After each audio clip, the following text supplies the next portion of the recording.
Salamat pa ninyo o maayong gabi kanatong tanan. Ang atong topic karon mahitungod sa mahal nga Birhen nga Maria.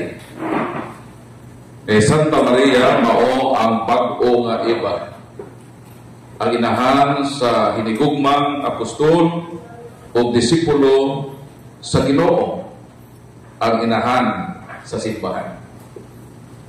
Kini atong hisgutan karon dili kini masabtan sa malaing tinuohan. Kita lang nga Katoliko ang nakasabot niini. Nganong di man sila kasabot ini? O nganong kita raman ang makasabot niini? So ato sa hisgutan ang Efeso Kapitulo 3 versikulo 10 mo kini ang gipadayon kanato sa balaan nga kasulatan. Nganong kini nga kamatuoran ang simbahan lamang ang nasayon o ang simbahan ang nakasabot niini. Mao ni atong mabasa o sa pagpakita sa tanang tao sa tinagong laraw sa Dios. Sa nangaging panahon ginilong kini sa Dios nga maoy nagbuhat sa tanang butang. Aron pinaagi sa simbahan masaylan karon sa mga pangulo o kagabhanan sa kalangitan ang kaalam sa Dios nga may nagkalain-lain nga paagi. So ang pangutana, asa man nato masayran ang kaalam sa Dios? Sumala sa atong nabasa, kanang mga butang nga nalilong sa uban, kanang mga kamatuoran nga natago ilawom sa ilang galamahan sa malaing tinuohan, dili sila masayod ni ana, pero kitang mga sakop sa simbahan na itukod ni Kristo nasayod ni ini nga naman. So mala sa itong dibasa, kay pinaagi sa simbahan masayran sa mga tao ang kahalam sa Dios. Mao na nga nganong dili sila makasabot sa atong hisgutan karon, kay dili man sila kabahin sa simbahan. Okay. So, ang pangutana, kini ba kaha mabuha sa pagbasa-basa ng Biblia? Kaya maro may rason ng laing tinuohan, nakasabot ni, kaya nagbasa-basa ng Bible. Ang tubag, 2 Corinto Kapitulo 3. Kung sabi giingon sa balaan ng kasulatan, 2 Corinto Kapitulo 3, sumuon ni ang atong mabasa dinhi sa balaan ng kasulatan. Dili sila magkasabot, kay hangtod niining adlaw ang ilang salabutan gitaptapan gihapon sa maong taptap samtang magbasa sila sa mga basahon sa daang kasabutan, makuha lamang ang maong taptap kung ang mga tao mahiusa kang Kristo. Versikulo 15, bisan karon inigbasa nila sa balaod ni Moises, gitaptapan gihapon ang ilang salabutan. Ang pangutana, kung ang simbahan pinaagi niya masayran ang kaalam sa Dios, ang pangutana, ang solusyon, mao ba ang pagbasa-basa o Biblia? Ha? Ang tubag dili. Matod sa atong gibasa, na ay nagbasa-basa, pero wa makasabot. Nga wa kasabot, kay kitaptapan man ang ilang mga salabutan. Maayo na unta kung ang mata ang nataptapan, ang kabait, kay ang salabutan yun mao'y nataptapan. Mo ni lisod. Mo nang bisan sila magabasa, kini atong gibasa karon, ila ko di mabasahan, pero di sila kasabot. Nga naman, karos aman day sila magkasabot. Sabihan, mausa, makuha na ang tap-tap sa ilang salabutan. Pinaagi man sa unsa? Pinaagi sa ilang pagkahiusa kang Kristo. Kung mahiusa na sila kang Kristo, meaning kabahin na sila sa simbahan na itukod ni Kristo. Kolosas 1:18, si Kristo man ang ulo, ang simbahan ang iyang lawas. Meaning ko na mga tao, mahiusa na kang Kristo diya sa iyang simbahan, dayon ang simbahan, pinaagi man kaniya, masayran ang kaalam sa Dios, sa atong makasabot sila sa kaalam sa Ginoo nga gipabuhatay sa iyang simbahan. So mo na akong premise karon. Nganong di sila makasabot o sa tuwing hinungdan? Ang ilang mga mata nataptapan. Bisan pa magbasa sila, dili sila makasabot. Kano sila makasabot? Sa dihang mahiusa sila sa simbahan nga pinaagi kaniya, masayran ang kaalam sa Dios. Sumato ko sa akong topic karon, si Santa Maria ang bag-ong iba. Nanong nakaingon man ta na si Santa Maria ang bag-o nga iba? Wala man sa ubang tinuhan. Kita makatoliko ang tudlo ini. Nga wa pa nila masabte. Kaya lagi, mo balik ko na premise, nga ang ilang pagbasa-basa, way kapuslanan. Kaya ang ilang pagsabot na taptapan. Unless, nga sila magkatoliko sa Manako, wow kasabot ini kanyanto. Gibasa, gihapon ko din ang versikulo. Pero di man ko para sa simbahan, nagitungkod ni Kristo, nga diha kaniya, kipabuhagay ang kinaagman o kaalam sa Ginoo. Di ba ko makahibalo? So sa na to pag-resolve, pagpamatuod na ang mahal nga Birhen mao ang bag-o nga iba. Mubalik yun ta sa Old Testament. Kaya sa Old Testament isgutan ang unang iba. Ang unang iba, asa man nagikan? Ikuha ang unang iba sa gusto ni Adan. Maunang niingon gani si Eva nga, si Adan nga, kini ang akong unod, gikan sa akong unod. Bukog gikan sa akong bukog, tawgon ko siya nga babae. Asa na ubasa? Genesis Kapitulo 3. Mauna ang gipamulong ni Adan ngadto kang Eva na iyang asawa. Mabasa na sa Genesis Kapitulo 3 versikulo 23 hangtod sa 24. Ang tawag ni Adan kang Eva babae. Kay gikan siya sa bukog, sa iyang bukog. So nga nang iskutan ako ang unang Adan o ang unang Eva. Kay kining unang Adan o unang Eva mauni ang atong unang ginikanan. Sila ang atong unang amahan, si Adan, si Eva ang atong unang inahan. Dayon ang role sa ginikanan mo sa man. Maghatag na o maayong kaugmaon sa ilang mga anak. Ang unang Adan o ang unang Eva napalpak. Wala sila makatuman sa ilang principal role na maghatag o maayong kaugmaon kanato. Kita kaliwat man ni Adan o ni Eva historically. Dito mangyon ang linya sa atong pagbudho sa kalibutan. Sila mangyon ang unang gimugna sa Ginoo. So meaning, napalpak ang unang Adan o ang unang Eva. Pero, wala mausap ang katuyuan sa Diyos sa tao. Wala mausap ang pagtagad sa Diyos sa tao. Nagpabilin, naghihigugma sa Diyos ang tao. So kay napalpak man ang unang Adan o ang unang Eva, kung sa may giingon sa Ginoo, gibungag sa Ginoo ang gitawag na proto-evangelium. What is proto-evangelium? Proto means first. Evangelium means maayong balita. Pagbayon ka proto-evangelium, buti pasabot ang pinakaunang maayong balita.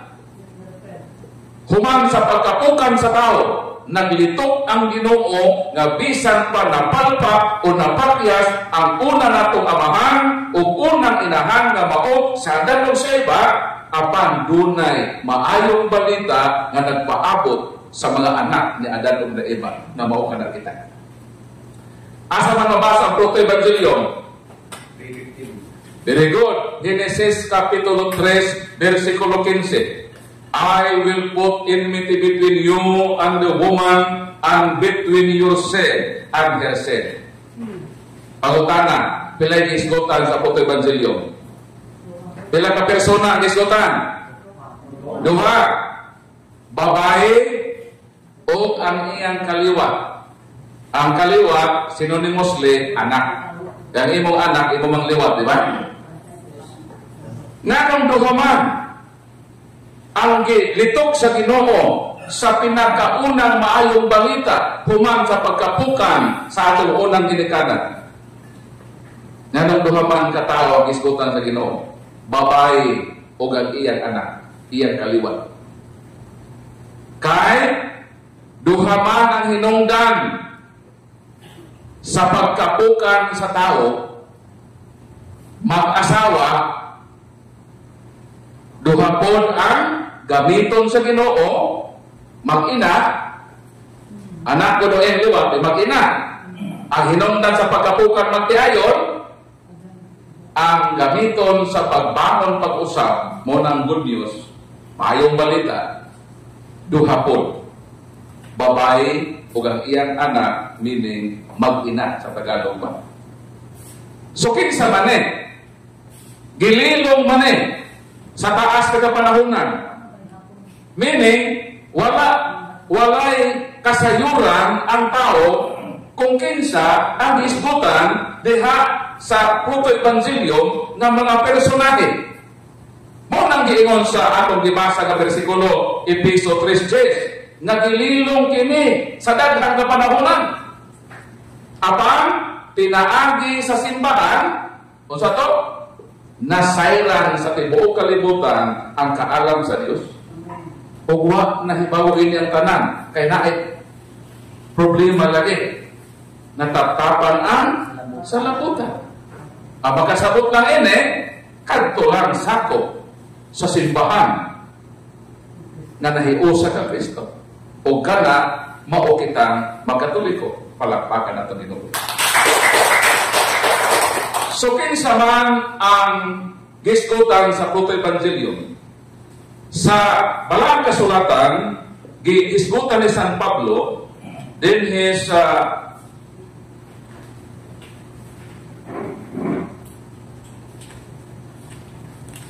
unang Korinto Kapitulo 14, Kapitulo 15, mga versikulo 45 kapag 47. Ako basahin na. Kay ang kasulatan nag-ingon, ang unang tao nga si Adan, gibuhat na buhi. Apan ang katapusang Adan, mao espiritu nga naghatag og kinabuhi. Versikulo 47. Ang unang Adan gihimo gikan sa abog sa yuta. Ang ikaduhang Adan mianhi gikan sa langit. Pila ka Adan ito sa dito? Sa versikulo. Pila ka Adan? Duha. Ang unang daw nga Adan asa gikan? Gikan sa yuta, giumol sa Ginoo, gihuypan, nakabaton og kinabuhi. Pero naay ikaduhang Adan. Ikaduha, dayon katapusan. Nano katapusan naman? Kaya wala may katulo.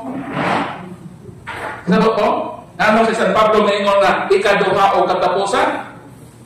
Kay kana ikaduhang Adan, wala na ikatulo, siya na katapusan. So duha na ika-Adan isgoto sa Bible. Kisang una, katong Adan na unang gihimo sa Ginoo, ikan sa yuta, apan ang ikaduhang Adan gikan sa langit, nagahatag o kinabuhi. Kinsa man? Si Kristo. So meaning, si Kristo ang ikaduhang Adan. Sa ato pa, katong unang Adan, nga napapa, na ay replacement. Nakasabot mo? Ang replacement, mao ang sab. Mosab titiyo sa napakyas nga katungdanan kung role sa unang Adan. Karon, kung dunay ikaduha o katapusang Adan, duha man ang gisgutan dito sa Putol Evangelyo, ang pangutana, kung si Adan na ay replacement, kinsa makoy may hulit sa role na iba? Wailain, kundi si Ave Maria, palakpakan na Ginoo. So, klaro og tataw nga si Santa Maria o si Ginoong Jesucristo ang replacement ni atong unang Adan o ni atong una nga iba. So, kung si Kristo ang bagong Adan, therefore, si Virgin Maria ang bag-o nga iba. O salamat sa Ginoo, kitarang Katoliko ang nakasabot ni ini. Nga nakasabot man ta? Kay ni amanta nahiusa sa simbahan ang itukod ni Kristo. Palakpakan na Ginoo. Kung makabasa mo sa Old Testament, especially sa propesya ni Isaias, Isaias Kapitulo 9, versikulo 6, sa may giingon. Basaw na ang propesya ni Isaias. Kay related ni sa role ni Kristo, isip mao ang ikaduha nga Adan. Isaias 9:6, mo na ato mabasa. Natawo kanato ang usa ka bata. Gihatag kanato ang usa ka anak nga lalaki. Og siya magmando sa tanan, og nganlan siya maalamong magtatambag. Diyos kagamahanan, amahan nga hantod sa kahangturan, prinsipe sa higdait. Kisa man eh? Kisa ne? Si Kristo ne? Unsa daw si Kristo? Everlasting Father. Amahan nga walay katapusan. Ang pangutana, unsa may meaning ini? Asa man ne applicable? Kay gamiton na ba ni sa mga wanes? Idugtong nila ang versikulo 10:30 sa Juan. Nga mayingon si Kristo, ako o ang akong amahan o sara. So si Kristo, damora po ng amahan. Ako ilang isukit na versikulo. Kanawa si Kristo, amahan, walay katapusan. Di siya lagi ang Diyos na amahan. Mao man ang meaning sa 9:6 sa Isaias? In the Holy Triune God, there is only one God, the Father. Efeso Kapitulo 4, versikulo 6, usa lang ang Diyos na amahan. Dili pwede nga si Kristo mahimong Diyos na amahan. In the Holy Triune God, in the Holy Triune God, there is only one God, the Father, and Jesus is God the Son. Ang pautana, unsa may meaning ana Isaias 9:6, asa man applicable ni iyang pagka-everlasting Father. Kining Isaias 9:6, propesya man eh. Kining natag na applicable ni sa pagkabag-ong Adan ni Kristo. Di ba si Adan mao man ang amahan sa katawhan? Di ba si Kristo mao man ikaduhang Adan? Sa ato ba si Kristo nahimo nga bag-o natong amahan in replacement sa role ni Adan. Di niya applicable na si Kristo nahimong Diyos na amahan. Kay nabasa na amahan na walay katapusan. Ang konteksto sa iyang pagkaamahan related na sa iyang papel as New Adam. Si Kristo amahan nato. O siya ang atong walay katapusan amahan kay siya man ang bag-o o walay katapusan na Adan. Kaya na may katulungan Adan. Si Kristo naman, in replacement sa unang Adan. So kung si Adan amahan, si Kristo nahimong amahan. Kung si iba inahan, siya man ang bagawan na iba. Therefore, si Mama Mary ang bag-ong inahan sa katawhan. Palakpakan natin dito. O giproibahan kini sa duha ka bersikulo sa Biblia. Dinhi sa Gospel of St. John, kaduha ka beses si Kristo mitawag kang Mama Mary nga babae. Ang pautanan nga no wa man tawag ang inahan. Nganong sa duha ka bersikulo, Juan 2:4, Juan 19:26. Duha ka beses ni Kristo gitawag ang iyang nanay nga babae, wala tawag ang inahan. Sa Griego na ay word sa inahan gitawag mater. O na eskwela ta alma mater. Ang ato alma mater ang inahan. Nato na eskwelahan, ang alma mater nato. So na ay inahan, na ay word na inahan sa Griego, mater.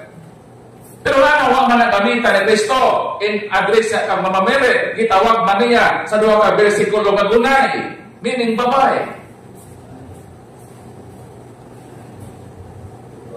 Aron pahimug-atan, aron i-emphasize nga kadtong babae sa Old Testament mauna ang mahal nga Birhen nga Maria. Palakpakan na Ginoo. Wa na magpasabot nga way respeto, kundi igamit lang ni Kristo ang unang tawagan sa unang Adan o unang Eva. Kung sa tawag ni unang Adan sa unang Eva? Ha? Babae. Karon sa kasi Kristo man ka ikaduhang Adan. Ang bagong Adan, si Mary ang bagong Eva, giritin nilang ilang tawagan. Wala us baba. Dahil kanang paglitok ni Kristo kang Mary nga babae, panghimugat na nga siya ang babae kang iskutan sa proto-evangelium nga dunay babae nga nailiwat. So may nanong kaduhaman gilitok ni Kristo dito sa wedding at Cana sa Galilee, nakato ko sa Galilea sa Cana. Ikaduhang higayon dito sa Calvary, nakato ko sa Calvary, asang si Kristo kilansan sa cross. Anong gilitok mo na ni Kristo dito? Kanang word ng babae. Ang tubag mo ni. Sa Juan Kapitulo 2, mo na ang senaryo. Nahukdan na o bino ang kinasal. Si Mama Mary, si Jesus, ang mga apostoles, imbitado. Pag imbitado ka sa kasal, wala kay labog sa arrangement sa kasal. Ang imo lang role kung giimbitar ka, mukaon ka, o inom ka sa ilang madinalit, di ka pwedeng pahugason, di ka pwedeng palutoon, di ka pwedeng mag-serve of wine. Ang imo lang yun, mulingkod na ka mukaon. Karon unsa may himo sa mahal nga Birhen nga Maria? Pagkahibalo sa mahal nga Birhen Maria kawa kay bino, nigawas ang iyang motherly concern. Kana bang inahanon nga kahangawa? Di ba? Kana dito sa inyong panimalay kung pamilya mo, pananglitan ang bata wa nay gatas, sister, o sa may sulti sa imong bana. Muhong dayon ka na, darling, honey, so may imong tawag na imong kapikas, love, wa na labay gatas. Sakto ba ko? Panalitan ng panimalay, wala na ibugas. O sa manahimo, o sa nanay, di ba mo dool kang tatay, nga darling, wala na labay ibugas. Dito sa kasal sa Cana, kanang kinaiya sa pagkananay, may tumaw na dito sa wedding at Cana. Miingon si Mama Mary, wala na sila dito. Inahano na, motherly concern na. Dito sa wedding at Cana, may act si Mary as the new Eve. Ang iyang role as the new Eve, o bagong inahan, may tumaw. Ningon siya kang Kristo, wala na dito. Every time na mo act si Mary as the new Eve, mo reply si Kristo as the new Adam. Isa babae. Meaning, ni-act na ka as the new Eve. Babae na ka. Ikaw na si new Eve. So, di ko matawag sa imong nanay. Tawag ka na babae. Kaya ni-act man ka as bagong Eva. Kung man tawagan sa unang Eva, isang babae. Mauna, nganong mitawag siya na babae kay mi-act si Mary as the new Eve. Pero kung si Mary dili mo as the new Eve, mabalik sila sa ilang kawagan. Nga nanay. Waman si Mary mo Sumo ang tubag. O mauna ang nagpahimugan. Mauna sa Bible na word for word translation, the best hinauna na translation na babae yun ang isulat din ha. Kaysa dynamic equivalent, ibutan ka naman na mother. Mother naman sa ubang naman translation. Pero sa original ana, woman yun na. O mas sakto yun ng mother gunay, kung babae, aron ipahimugan yun na si Mary ang bagong iba. Karon, dito sa 1926 sa John, nga militok ko man po si Kristo ng babae. Naon sa naman po na dito sa Calvary. Ito ba maunin? Sa diyan si Kristo, ang sinabi yung maunin. Sa diyan si Kristo, dito na sinutanan na sa cross. Dahil dito sa cross, kay silutan ay kamatayon, ilansang na dito sa cross, ang ubang mga apostoles, nanago. Dito sa tinakpan ng mga kwarto, kay nahatlong sila, nabasin sila na po ang isulod sa Ginoo sa paglansan.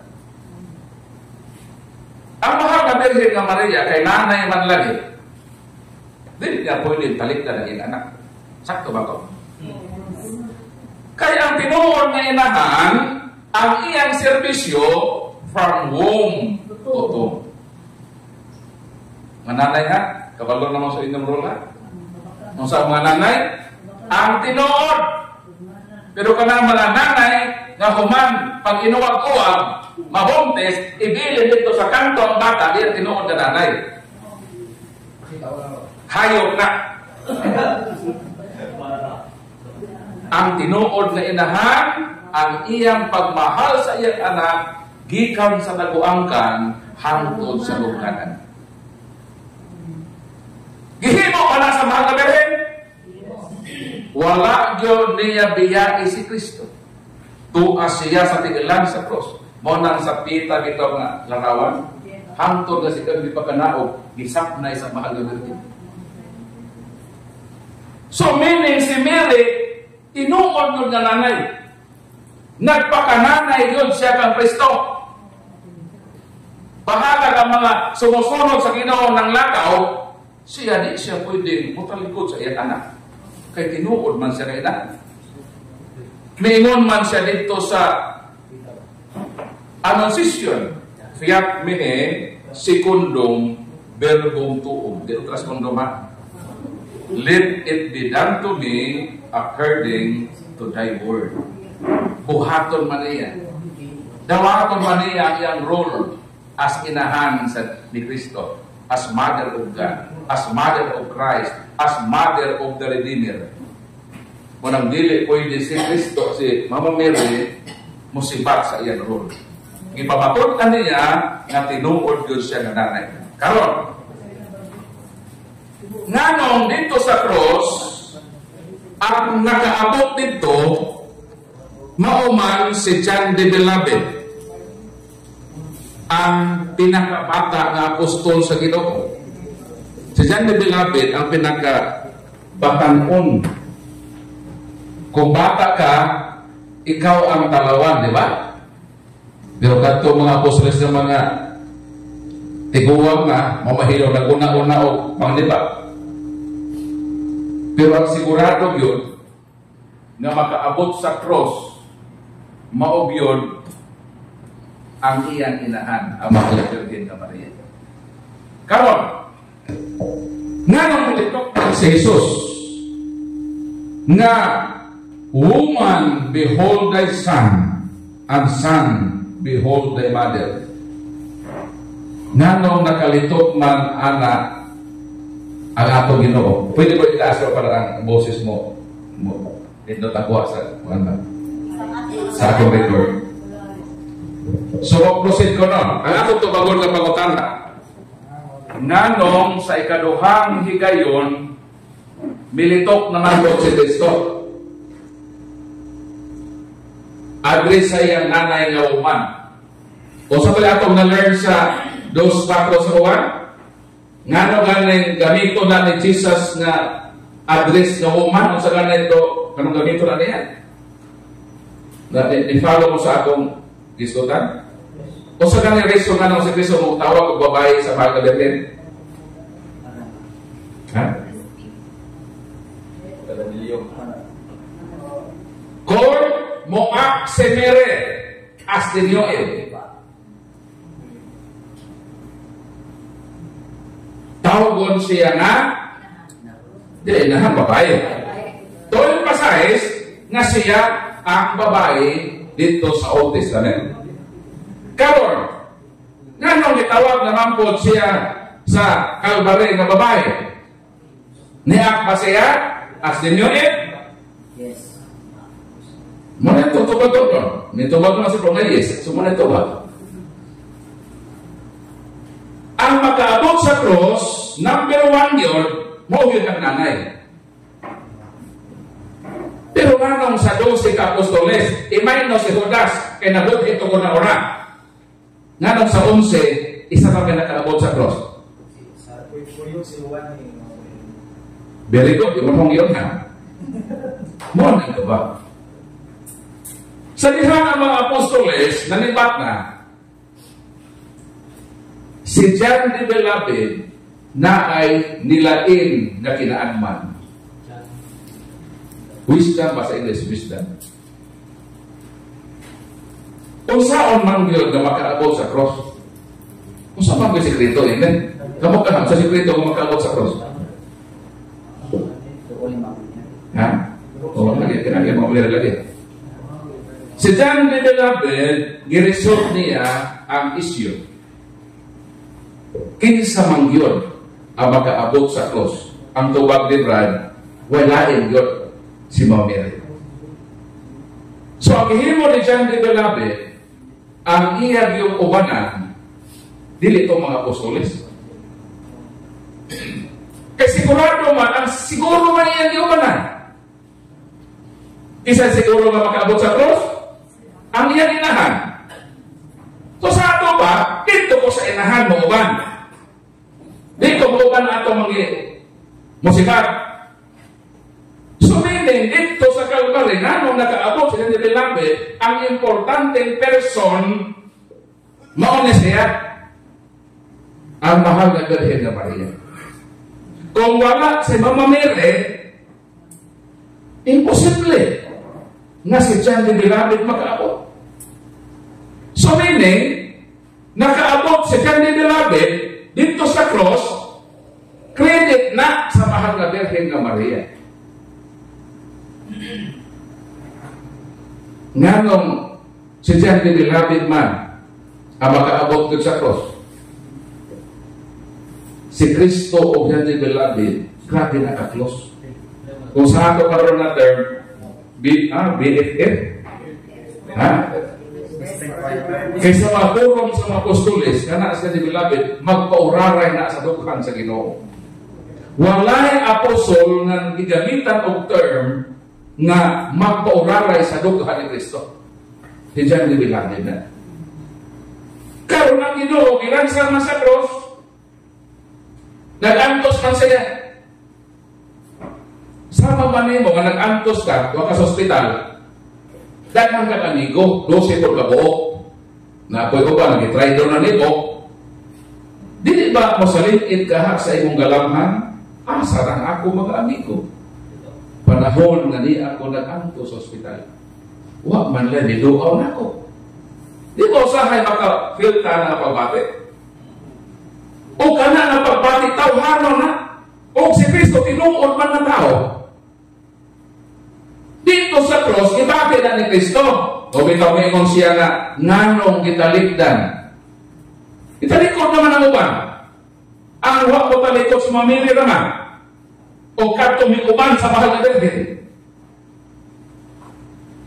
So sa pagdala, sa pag-abot ni John the Beloved, kaya mauna ang pinakabilapid ni Kristo, kung sa kaha nakalipay sa Ginoo, na naadi ay iyang tinunan ang iya pagyong the Beloved one. ang nakaabot sa cross, tungod sa mahal na Birhen na Maria. Maunang gilitok ni Kristo ang mga pulong, "Woman, behold thy son." Kung sa mamiling anak, anak o babae, tanawa ang imong anak. Kanang anak, Diyos na si Kristo, ha? Si John the Beloved na. Kung sa mamiling anak, kanang pagka inahan sa mahal na Birhen kang Kristo, role na ni Kristo. Role na sa mahal na Birhen. Ang pagkainahan sa mahal na Birhen, sa pag-ilo ni Jesus, "Woman, behold thy son," ang meaning anak. Ikaw ang bagong Eva, dili lang ka kay akong inahan. Ang imong pagkananay extended. Inahan pod ka sa ako nga tinunan. Meaning, kanang role ni Mary as Mother of God, as Mother of Christ, as Mother of the Savior, as Mother of the Redeemer, dili lang diha ang iyang role. Di lang siya kainahan sa Ginoo.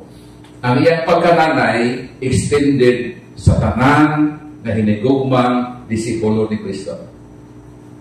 Meaning, kanang role ni Mary, gihatag na ni Kristo. Dito na lihatag sa Calvary. Mauna ang katapusang habilin ni Kristo.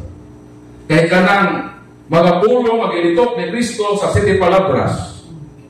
Mauna ang 7 kakatapusang panugon. Di ba kanang mamatay na ka na panugon? Kanang 7 palabras, mauna ang 7 ka mga panugon sa Ginoo. Kay panugon man, tumanon sa kitugunan. Sakto ko dili. Nagitugon man sa pamilingas, "Woman, behold thy son," bote pasabot, "Babae, at imana ang imong anak." "Son, behold thy mother."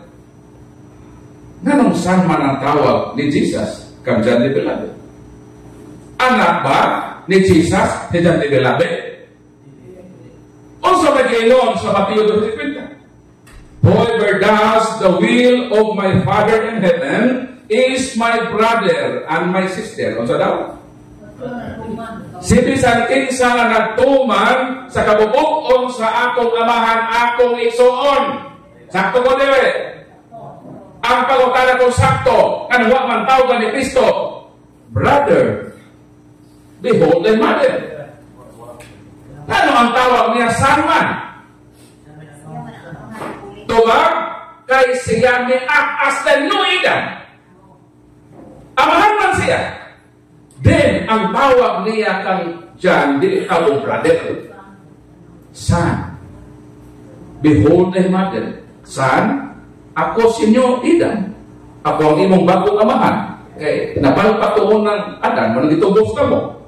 Son, behold your mother. Kini nga woman, mo na woman sa Old Testament, mo na ang danyuin. Mo na meaning ang mga words. Di man na masabta sa Protestante. Kaya nagpasabasa na sila siguro, kita papa na sa labutan.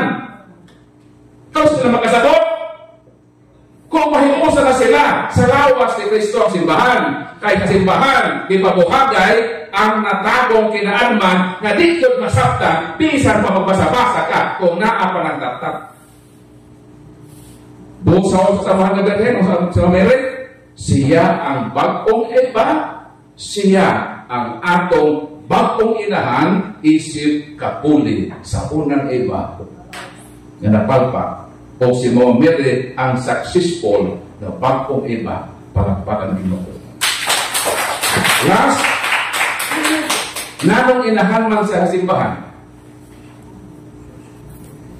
Alam mo, teksto ini, hapinan, premise na to. Episo Kapitulo 5, versikulo 23 hanggang 25, so nag-ios pala na sulatan. Si Kristo ang bana. Ang simbahan, ang iyang asawa. O sa si Kristo? Bana. Ang church, ang iglesia, unsa? Asawa. So meaning, ang relasyon ni Kristo o ang iyang simbahan, ipakasamag o magtiayon. Karon, sa di pa na ko ni pahimok-atan, sultihan ka mo. Naminyo ko 36 anyos. Ang akong asawa, 18 anyos. Katungaran ako akong asawa. Pwede na lang muna akong anak unta. Ito namin yung 18. Anak ng rentak. 18 na bata na to. So kung ang akong asawa 18, ako 36, ang akong asawa panganay, kung sa'yo mo di pasabot, di mo kasabot ko din eh. Sa lihan, ang akong asawa na minyo 18, siya ang panganay, kung sa'yo mo di pasabot. O, di pasabot? Very good! Sakto lang ito ba? Kaedad niya sa iyang nanay. Sa uyang pa di ito mabawa ng nanay niya.